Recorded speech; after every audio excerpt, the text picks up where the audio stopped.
With what happened to silver today, opportunity knocks. Silver's pain could be your gain. We'll discuss why silver fell so dramatically today in this video and see what the future holds for this lovely metal as we explore.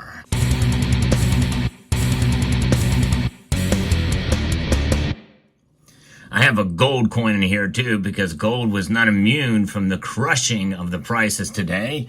The markets did react. Everything is in the red, well past 1% for gold, over 3% for silver. Before we get into that, there is opportunity, and that opportunity is if your budget allows to make a purchase.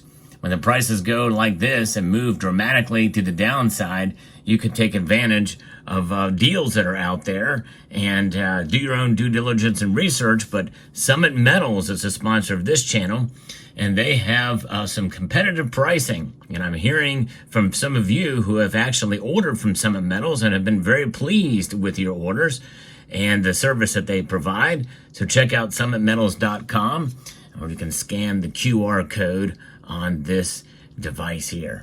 But gold and silver both down dramatically today. Moments before the markets close, gold is down $40.10, down 1.44% today to $2,748. Seems like a bargain these days, doesn't it? It did get down as low as $2,731 earlier in the day. Silver got hit the hardest of all the metals, down 3.33% for silver. A massive drop in one day. By the way, since I do videos like this where I do keep up and give you market reports and the latest news, it is one-day movements, and this is a massive movement to the downside for silver. Down $1.12 to $32.73. It broke through resistance. It broke through support, rather. It broke through earlier in the day to $32.45, a nickel below that critical and crucial $32.50 mark. You've heard me talk about that. For those of you who follow me regularly, I've been talking about that $32.50 number for a long time, saying that if we can, the more days that we see that number, see silver hold above that number, the better off we are. Well, it did dip below it very briefly today, which just goes to show you that it can be and probably will be tested again.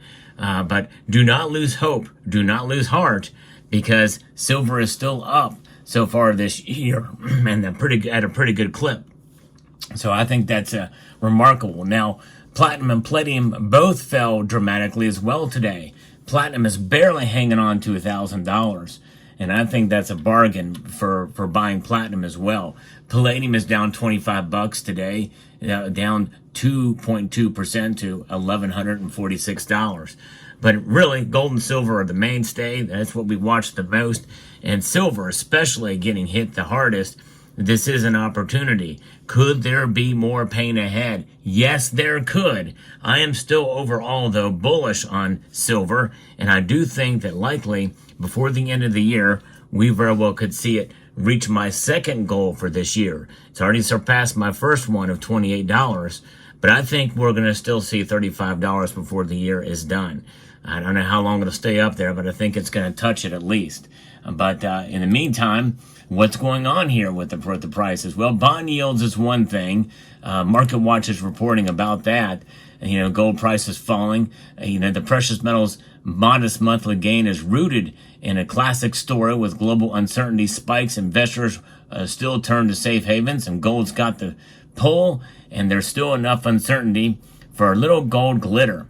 And I think that's going to be the case. I don't think gold's going to fall much below where it is now, but you never know. Experts have been wrong before. They'll be wrong again.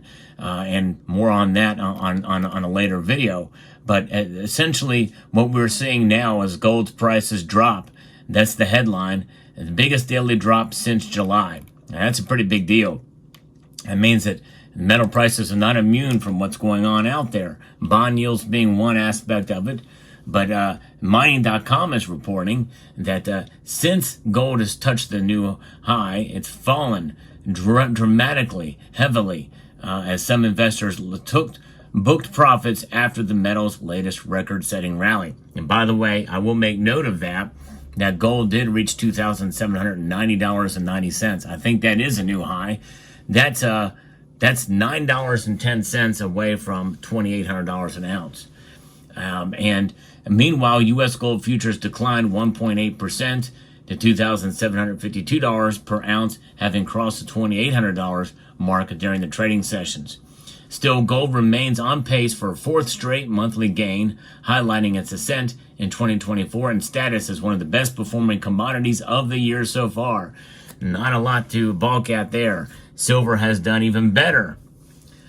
Gold's roller coaster ride, and silver even more dramatically so, follows the release of strong U.S. economic data that boosted the chance of a cautious approach to interest rates in the months ahead. Another rate cut would bode well for non-interest-bearing bullion. Gold and silver, by the way, could react even more dramatically. Speaking of that, let's take a look at the gold-to-silver ratio. It has widened, not surprisingly, to 83.93. So we're back well into the 80s again, folks. Now, fresh data showed overall inflation in the U.S. came in at 2.1%. I think that's the PCE numbers, which is the lowest since early 2021 and just above the central bank's 2% goal. Inflation-adjusted consumer spending advanced 0.4%, an acceleration from the prior month, supported by continued growth in wages and salaries. Prior to Thursday's movement, gold had surged by more than a third this year, buoyed by global central bank buying and haven demand amidst conflicts in the Middle East and Ukraine. Now, other economic data is going to really give us an idea of where silver is going to go. But typically, silver follows gold. And gold is being buoyed up and held up by what we just talked about. And that's going to keep silver at least somewhat in line. Will it be able to hold that $32.50 resistance? I still think it will. But I think we may see a little bit more pain ahead before things get better, especially after the election. The recent advance has taken the metal's 14-day relative strength index back to the 70 level for gold, that is. The tight U.S. presidential race is also creating uncertainty that's underscoring bullion's role as a place for safety for investors. The November 5th election may open gold up to a correction of more than $100 an ounce, according to Ole Hansen, head of commodity strategy at Saxo Bank. So a correction. Now, what does that mean? I think that means to the downside. If we have a clear winner, I'm interpreting it as that. If we have a clear winner, one way or the other, honestly, I do think even if it goes Kamala's way, I still think that if there's a clear winner and we get it that night or the next day, then everybody will just kind of bank on, well, the same old status quo. And we're going to continue to just bank on that. Uncertainty is kind of out of the question. We know what's coming. And at least for the short term, we'll deal with it. And I think gold prices will fall and silver will fall even more dramatically. And I think if that happens, if it's a $100 correction, watch out. Silver's going to be pushed way below $30 an ounce. No question about that if that does occur. We'll see. But fascinating. And of course, if Trump is the clear winner, I think maybe gold and silver may not fall as much because, well, and in either way, well, if it's a clear winner, I still think there may be some unrest if Trump is the clear winner. If Kamala is the clear winner, wins a popular vote, has an electoral victory, maybe a landslide, then I think that probably most will accept it. It just depends. It has to be one of those things on both sides. A dramatic increase compared to the other candidate. In other words, where there's not going to be anything. I've got to be very careful with my words here, but it's about perception of how things turn out. And it's such a very divisive time that we live that it's really difficult to predict and see what happens. But so there's going to be some uncertainty, and so the metals could bounce all over the place depending how the public reacts and how the market reacts. And the markets are going to react, I think, in part due to how the public reacts, essentially. We'll see. But in the end, silver and gold, well, they're there to protect you through the insanity, through the volatility, because they're stable stores of value. And you wouldn't think that, considering how the price is going to fluctuate like crazy.